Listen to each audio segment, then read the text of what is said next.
Yoga means not only physical workout or a series of stretching exercises. Physical postures are just small elements of yoga. Yoga is a systematic approach to bring the mind, body, and spirit into absolute harmony. The 8 limbs of yoga. To understand what yoga truly. Ashtanga Yogam, 8 అంగాలు. యమ, నియమ, ఆసన, ప్రాణాయామ, ప్రత్యాహార, ధారణ, ధ్యాన, సమాధి.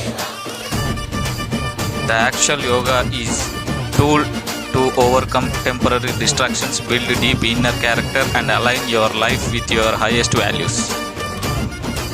శ్రీమద్ భగవద్గీత అర్జున విషాద యోగంతో మొదలవుతుంది మరియు మోక్ష సన్యాస యోగంతో ముగుస్తుంది. ఈ మధ్యలో గల 18 యోగాలు భగవద్గీతలో చెప్పబడిన 18 యోగాలు. ఈ యోగా అన్నీ ఒకటే.